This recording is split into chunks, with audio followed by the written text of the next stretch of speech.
Assalamualaikum warahmatullahi wabarakatuh. Perkenalkan, nama saya Dio Adi Fitrian, NPM 221488000024 dari Prodi PBSI.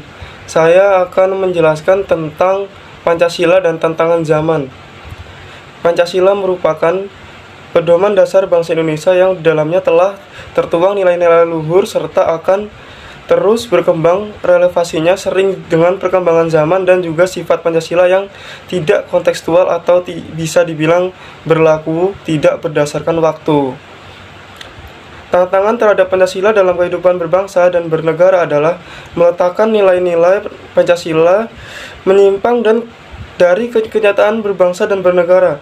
Dalam era modernisasi sekarang ini, Pancasila dihadapkan dengan berbagai tantangan baik dari dalam maupun luar.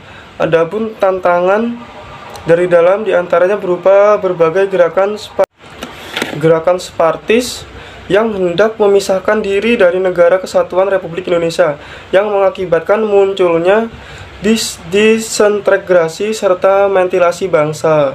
Tentang yang muncul dari luar, yaitu arus globalisasi yang masuk menggerus budaya dan kepribadian masyarakat serta merangkak bergeser dari budaya asli menjadi budaya asing yang tidak sesuai dengan Pancasila. Penyebab lunturnya ideologi Pancasila, melemahnya penghayatan terhadap Pancasila sebagai pandangan hidup berbangsa, pengaruh unsur budaya dalam pemakaian bahasa Indonesia, berkurangnya legitimasi agama, degenerasi moral dan kekacauan kemanusiaan, perubahan pola perilaku dalam pergaulan. Dalam menghadapi tantangan globalisasi, Selo Soemardjo menyatakan bahwa bangsa Indonesia membutuhkan unsur-unsur kepribadian sebagai berikut: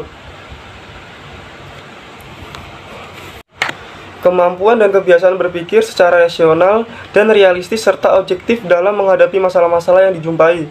Kemampuan ini menjadi sarana untuk bekerja secara sistematis, efisien, dan efektif.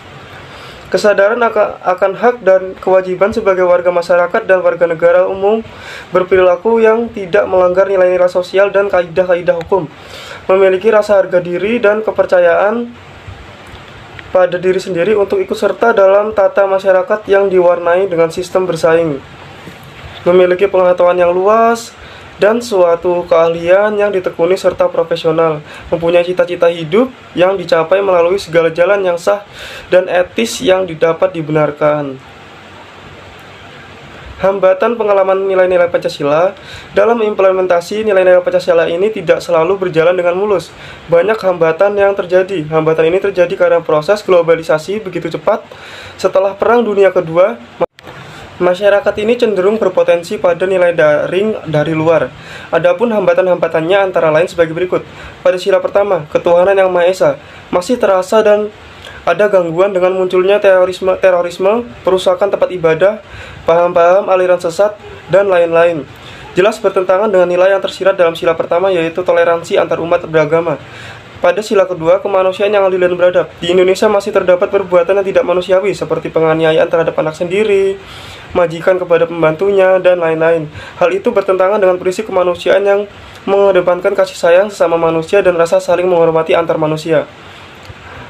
Kesimpulan, permasalahan-permasalahan yang terjadi di Indonesia saat ini menunjukkan bahwa usaha membangun kebersamaan dalam kesatuan dan persatuan bangsa Indonesia berdasarkan ideologi Pancasila selama ini belum berhasil sepenuhnya.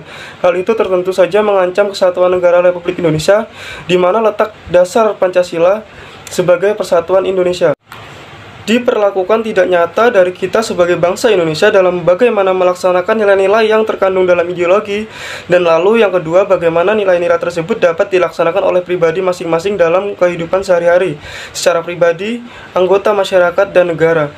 Jika kita semua tahu benar dan mengerti bahkan menerapkan atas dari ideologi Pancasila dalam kehidupan kita sehari-hari, maka permasalahan-permasalahan ini tidak akan terjadi.